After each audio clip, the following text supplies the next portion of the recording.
Merhaba, günaydın hepinize. Şu an sabahın 9'u falan işe gitmeden önce sizlere video çekmek istedim. Bugünkü konumuz gördüğünüz gibi yerim farklı. Bu sefer salonda değilim, mutfaktayım. Çünkü karantina alanındayım. Bugün karantinadan bahsedeceğiz. Hadi başlayalım o zaman.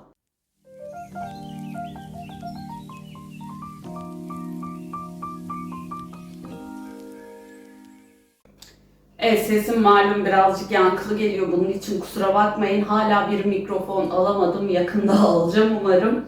Gördüğünüz bitkileri yeni aldım. Yeni dediğim belki bir aya yaklaşmış olabilir. Tarihe tam olarak bakmam lazım. Yan tarafa yazarım. Bu bitkiler şu an karantinada. Peki nasıl karantinaya alıyoruz? Şimdi ilk geldikleri zaman her zaman öncelikle şunu aklınızda unutmayın. Yeni bir bitki aldınız. Kargo ile geldi, fotoğrafını çekin. Eğer bir hasar varsa, alışveriş yaptığım yerler genelde bu konuda çok duyarlı insanlar oluyor. Aldığım bir tane bitkide sorun yaşadım, kök çürümesi yaşadım. An be an satıcıya bunun bilgisini verdim ve bitki şu an kurtulma evresinde ama gitti gidiyor şeklinde ne yazık ki ve satıcı bana ücreti kendisinde tuttu ve hani o ücret karşılığında yeni bitkiler alabileceğimi söyledi. Böyle satıcılar candır. Aldığınız zaman o yüzden yapraklarını inceleyin. Herhangi bir hasar varsa, köklerinde herhangi bir hasar varsa fotoğrafını çekip satıcıya bunu bildirin. Bitki gidecek demek değil, kurtarmaya çalışın ama tabii ki verdiğiniz paranın karşılığını artık karşılamayacak şekle geldiyse bitki ya ücret iadesi ya yerine yeni bitki şeklinde bir anlaşma yapabilirsiniz. Şimdi bitkimiz geldi.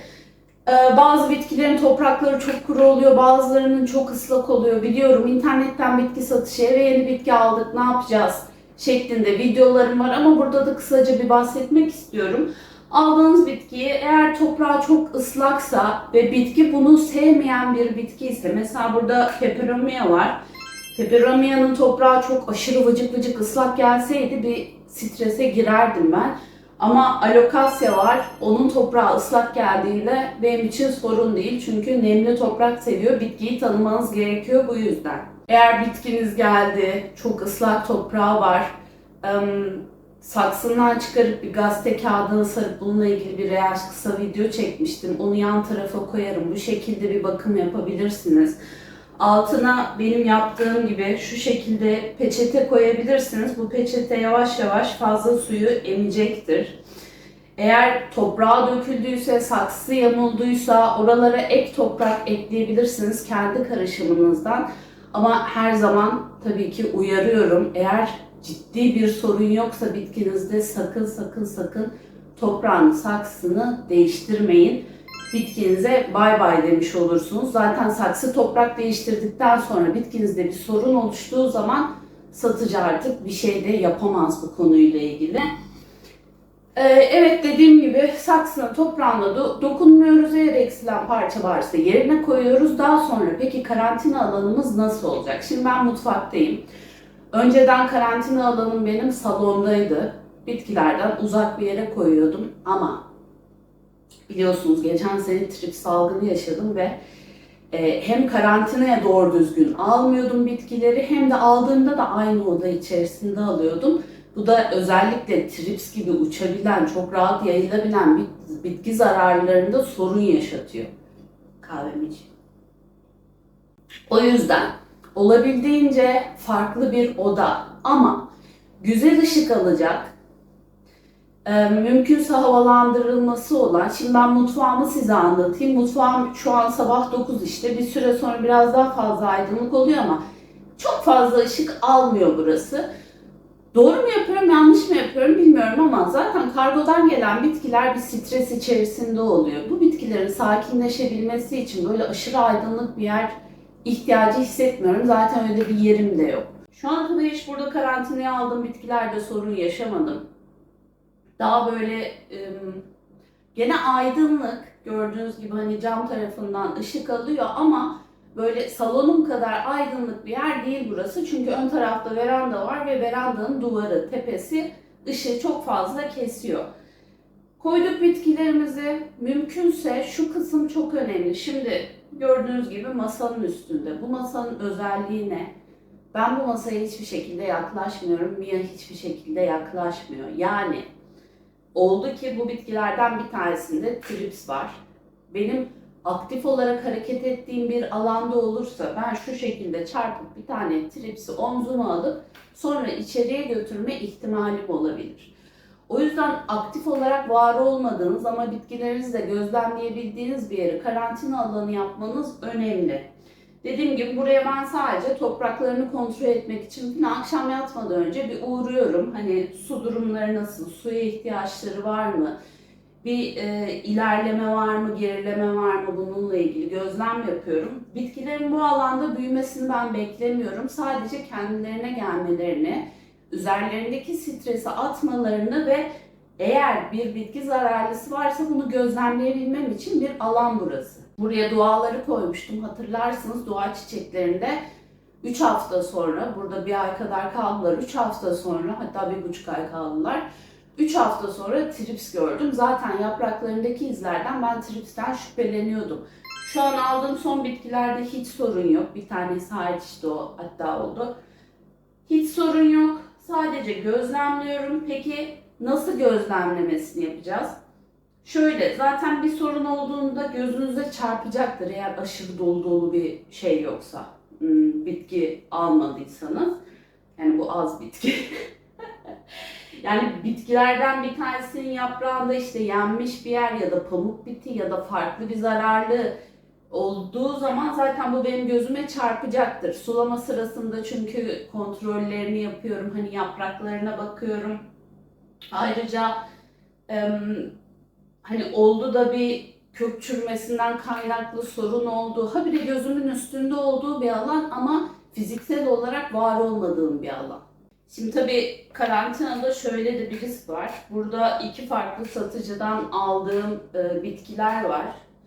Şimdi varsayıyorum bir tanesinde trips var tabii ki diğerlerine de bulaşacak. Ama yani kimden geldiğini zaten önemi yok. Trips, pamuk biti, kırmızı örümcek bunlar her seferinde söylüyorum. Satın aldığınız bitkilerle gelebilir. Çok normal. Eğer yoğun bir istila varsa ve satıcı bunu görmediyse yuh o satıcıya ama onun dışında bunlar gelebilir. Zaten bu yüzden biz karantinaya alıyoruz. Yani birbirlerine eğer bir hastalık varsa evet bulaşabilir ama ben ilaçlamamı yaptığımda, önlem almaya çalıştığımda sadece bu küçük alanda yapacağım. Bütün koleksiyonu ilaçlamak zorunda kalmayacağım. En büyük avantajı o. Haftada bir şeklinde hem toprak, yani toprağın zaten düzenli olarak kontrol edin. Şimdi burası biraz fazla sıcak. Beni tek strese sokan kısım bu. Çünkü salonda vantilatörler çalışırken burada hiçbir havalandırma çalışmıyor. Sadece küçük bir cam vasistası açık. Bir de girip çıktıkça işte veranda kapısı açılıp kapanıyor. O şekilde havalanıyor. Ama şu ana kadar bununla ilgili bir sorun yaşamadım. Düzenli olarak yaprakları kontrol etmeyi unutmayın. Yani bir ay beklettim, oh tamam suyunu verdim, hadi artık içeriye alayım şeklinde değil. Dediğim gibi doğa çiçeklerinde, doğa bitkilerinde eğer ben yapraklarına bakmadan koysaydım bütün koleksiyona tripsi yaymış olacaktım. O yüzden düzenli olarak kontrolünü sağlayın. Her zaman söylüyorum erken teşhis hayat kurtarır. Yaprağın altına üstüne özellikle yeni yapraklarına göz atın. Kök çürümesi olabilir. Yani artık siz de gözden kaçırdınız. Bir aydır, 2 aydır sizde bitki. Artık burada satıcının yapabileceği bir şey yok. O yüzden diyorum işte bitkiniz geldiğinde bir köklerini kontrol edin diye. Kontrollerini yapın. Bazı arkadaşlar bitki gelir gelmez kimyasal ilaçlama yapıyorlar. Yapmayın. Yani bunu her seferinde söylüyorum. Neem oil olsun, kimyasal ilaç olsun, doğal olmayan her şeye karşı böcekler bir süre sonra bağışıklık kazanıyor. O trips ilacı yapan arkadaşın artık tripslerine ilaç işe yaramıyor. O yüzden bu konuda dikkat.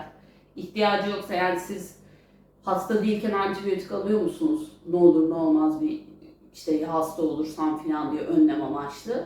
Alıyorsanız vitamin alıyorsunuz maksimum ama kimyasal bir şey, ilaca falan girmiyorsunuz sonuçta. Bitkileri de bu şekilde düşünün. Eğer bir sorun yoksa lütfen ilaçlama yapmayın.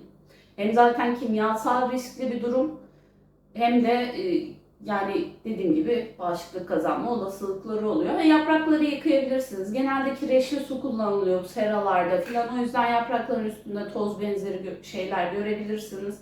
O yüzden bitkiyi bir aldığınızda yapraklarını yıkayın. Ama ilk bir hafta ben yıkamıyorum. Size belki değişik gelecek. Niye? Üstünde böcek var mı? Yıkadığımda gidecek çünkü. Böcek varsa benim bunu görmem lazım ki ilaçlamasını falan yapayım. Tabii aşırı böyle kirli bir yaprak geldiyse fotosentez yapabilmesi için bitkini yıkıyorum. Ama e, burada pasta adına alışamadım. Pasta olarak kaldı. Bunu mesela henüz yıkamadım ve gayet yeni yaprak da vermiş bu arada. Üstünde evet izler var ama artık bunlar zaten bu videoyu çekmek için beklettim. Artık bunlar salonda yerlerini alacaklar sonunda. İçeriye alırken bir yaprak yıkamasını falan yapacağım ama hiçbir şekilde kimyasal kullanmayacağım. Doğal ürünleri kullanabilirsiniz. Nedir bunlar? Arap sabunu, işte normal sabun vesaire. Ben onları çok fazla kullanmadım. Sirke falan. Yani siz bilirsiniz, aktif olarak kullanıyorsanız tabii ki bunları kullanabilirsiniz. Bu arkadaş mesela geldiğinde bana, şunun güzelliğine bakar mısınız ya? Geldiğinde kargoda ciddi anlamda yatma durumu falan yaşamıştı mesela. Hemen toprak takviyesi yaptım ve sabitledim. Çünkü bitkilerin köklerinin oynamaması gerekiyor arkadaşlar. Yani bizim beyin sarsıntısı geçirmemiz gibi düşünebilirsiniz bitkilerin köklerinin oynamasını. Aşağıdan da ay göstermem lazım.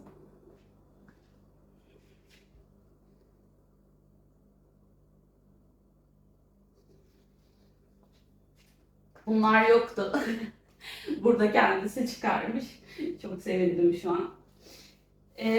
Şimdi bu bitkileri sonrasında aldım diyelim salona. Sonra ne yapıyorum? Bu alanı çok iyi bir şekilde silmeniz gerekiyor. Hem zaten toprak vesaire dökülmüş oluyor hem de yani olası bir böceğin buraya yerleşmesi sonucunda eve de böcek yerleşebiliyor. Köklerden dolayı bunu koyamıyorum. Ben bunu nasıl aldım? Lütfen devrilmeden durur musun? Teşekkürler. Mia gibi bitkiler de artık beni anlıyor. Çok güzel bir şekilde temizliğini yapın. Bir de şeyi de söyleyeyim. Ola ki bir seradan aldınız ama böyle yapı market gibi seralar değil de harbiden seralar oluyor ya böyle biraz daha yanlış anlaşılmasın pis toz toprak içerisinde işte naylon seralar şeklinde oradan bitki aldığınızda saksıların içinde her türlü böcek olabilir. Sadece bitki zararlısı değil. Yani çıyan da girer, kulağa kaçan da girer, her türlü böcek girer. Oradan aldığım bitkileri ben genelde bahçe bitkilerini oradan alıyorum. Onları da dışarıda tutuyorum. Hani böcek varsa gitsin diye. Öyle bir yerden bitki aldıysanız karantina alanını biraz daha belki balkon gibi hani dışarısının olduğu, böceğin saksıdan çıktıktan sonra dışarıya gidebileceği, evinize yayılmayacağı bir yeri hani nasıl bulursunuz? Belki kapalı bir alan olabilir. Ama şuna dikkat edin lütfen havalandırması olmayan hiçbir şekilde hava girişinin olmadığı bir odaya çocukları kapatmayın. Ciddi anlamda sorun yaşarsınız. Hep söylüyorum havalandırma, hava akımı çok çok çok önemli. Hele ki bu sıcak zamanlarda aşırı önemli.